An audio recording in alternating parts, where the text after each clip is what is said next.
Acidity বা gastric সমস্যার জন্য আমাদের হোমিওপ্যাথিক অনেক মেডিসিন ইউজ করতে পারি আমরা। যে হোমিওপ্যাথিক মেডিসিনের মধ্যে আমরা সাধারণত ৫টা মেডিসিনের নাম আমি এখন বলবো, যারা আমরা বেশি ইউজ করতে পারি খুব ফ্রিকুয়েন্টলি। তার মধ্যে একটা হলো কার্বোভেস। এর মূল লক্ষণ কী থাকে? পেট একদম ফেঁপে যাবে এবং মনে হবে যে পেটে বাতাস জমে আছে। বিশেষ করে উপর পেটের অংশটা এটা বেশি হবে এবং আমাদের যে বলি ঢেকুর ওঠে, অনেকে করে শব্দ করে ঢেকুর করে, সেক্ষেত্রে আমরা এই কার্বোভেসটা ইউজ করতে পারি। এছাড়া আমরা আছে নাক্স ভোম দিতে পারি। নাক্স ভোমের মূল লক্ষণটা কী হতে পারে? অতিরিক্ত মশলাযুক্ত খাওয়া বা দীর্ঘদিন রাতে ঘুমায় না, তারপরে আস্তে আস্তে তাদের সমস্যা তৈরি হয়। ফাস্টফুড খেয়ে, চা কফি এগুলো যখন খেয়ে অ্যাসিডিটি হয়, তখন এই নাক্স ভোম কাজ করতে পারে। সাধারণত কীরকম লক্ষণ আসে?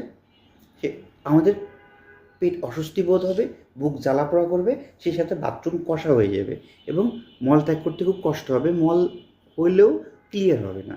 সেক্ষেত্রে আমরা নাক্সভোম ইউজ করতে পারি। এরপর আমরা আসেন লাইকোপোডিয়াম। লাইকোপোডিয়াম সাধারণত দেখবেন যে আমাদের অনেক রোগের ক্ষেত্রে রোগীদের দেখেছি বিকাল 4টা থেকে রাত 8টা পর্যন্ত প্রচুর গ্যাস হয়।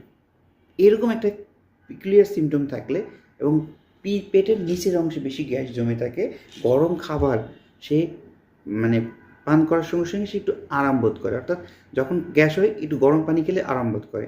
এবং এর এই রোগীর ক্ষেত্রে লাইকোপিডিয়ামের ক্ষেত্রে ফার্স্ট মানে একটা স্পেসিফিক সিমটম হলো খাওয়ার সঙ্গে সঙ্গে অল্প একটু খেলেই পেটটা ফুলে ব্লট হয়ে যায়। এটার জন্য আমরা লাইকোপিডিয়াম ইউজ করতে পারি। আরেকটা মেডিসিন আছে রবিনিয়া। রবিনিয়াটা যখন আমরা করি তীব্র ত্বক, মানে টক হয় না, আমাদের ঢেকুর উঠলে টক হয়, মুখ থেকে টক টক ঢেকুর ওঠে, গন্ধ হয় এবং তেতো, মাঝে মাঝে তিতো ঢেকুর ওঠে। এটা আরও সাথে রাতে ঘুমানোর সময় বুক জ্বালা-পোড়া করে, গলা জ্বলে এবং গলার মধ্যে মনে হয় কিছু একটা বেঁধে আছে। তারপরে পাকস্থলীর মধ্যেও কিছু একটু ব্যথা ব্যথা অনুভব হয়। সেক্ষেত্রে আমরা রবিনিয়াটা ইউজ করতে পারি। এছাড়া আমরা পালসেটিলা ইউজ করতে পারি। পালসেটিলা ইউজ করতে পারি কীভাবে? অনেকে চর্বিযুক্ত খায়, চর্বিযুক্ত খাবার খাইলো, খেয়ে ভাজা পোড়া মাখন ঘি এগুলো খেয়ে অ্যাসিডিটি হয়।